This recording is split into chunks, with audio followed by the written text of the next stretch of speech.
The scariest part when war begins isn't the explosions. It's the moment you try to call someone and no one answers. No signal, no internet. The streets are so chaotic you can't even leave. You stand in a city of millions, yet feel more isolated than ever. And that's when a cold truth hits you. In war, if you don't know how to survive on your own, no one will get to you in time. When conflict breaks out, the greatest danger isn't always bombs or bullets. It's the chaos. Simulation systems fail. Power can go out without warning. Clean water becomes unreliable. Stores close or empty within hours. Roads gridlock as everyone tries to escape at once. In that environment, the human instinct is panic. People rush outside, trying to get as far away as possible, without a plan, without clear direction. And that panic often puts them in even greater danger than staying where they are. War is not what most people imagine. It's not just battles happening somewhere far away.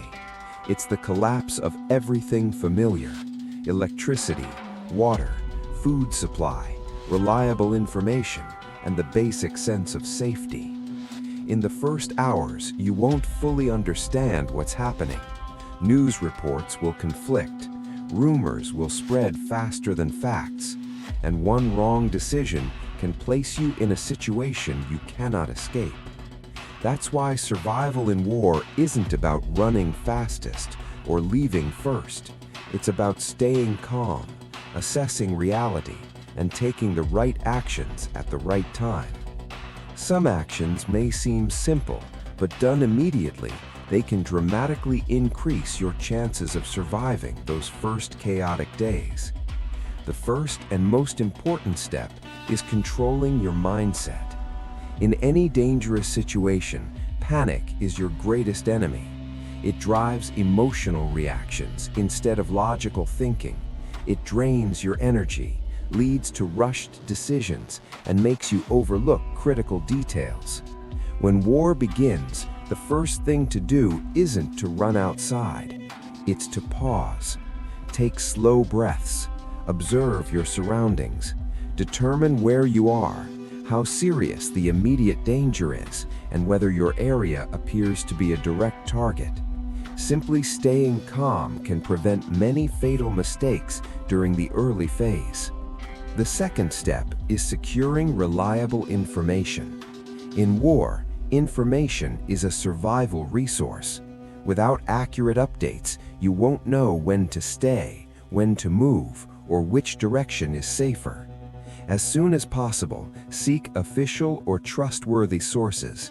If electricity and internet still work, conserve battery power and use devices only when necessary. If not, a small battery-powered radio can become incredibly valuable. Rumors in wartime spread quickly and can be just as dangerous as weapons. Many people have left safe shelter based on false information, only to enter more dangerous areas. That's why verifying information before acting is critical. The third step is securing essential supplies immediately. War disrupts supply chains quickly. Supermarket shelves can empty in hours. Clean water can become scarce. Prioritize the basics: drinking water, non-perishable food, flashlights, spare batteries, basic medications, and warm clothing. These items don't just help you survive, they reduce the need to go outside when conditions are most dangerous. One important rule: don't stockpile excessively in a way that draws attention or causes conflict. In chaotic environments, keeping a low profile can be just as important as what you have. The fourth step is finding or reinforcing a safe shelter. Leaving immediately is not always the best choice. In many situations, staying in a secure place, away from windows, upper floors, and exposed areas is the safest option during the initial phase. A good shelter should offer protection, low visibility, and enough space to support basic living for several days. If possible, prepare a designated safe area inside your home, stocked with water, food, and essential items. This helps you avoid unnecessary movement when information is still unclear.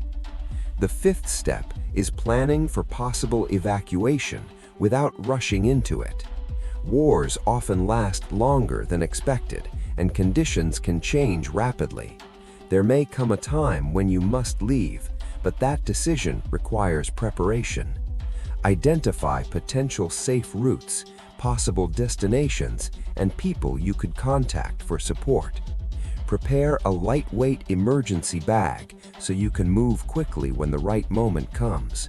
But leaving without clear information is often more dangerous than staying. Movement decisions must always be based on reality, not fear. In war, survival isn't only about avoiding immediate danger. It's about adapting to prolonged uncertainty. The first days are usually the most chaotic, but they're also when the right actions can make the greatest difference. The people who survive aren't necessarily the strongest or best equipped. They're the ones who remain calm, act with purpose, and know when to wait instead of reacting impulsively. Because when everything seems to collapse, what carries people through isn't just survival skills, it's the ability to keep a steady mind in the middle of chaos. And sometimes, that calm in the very first moments is what determines whether you'll still be alive to see tomorrow.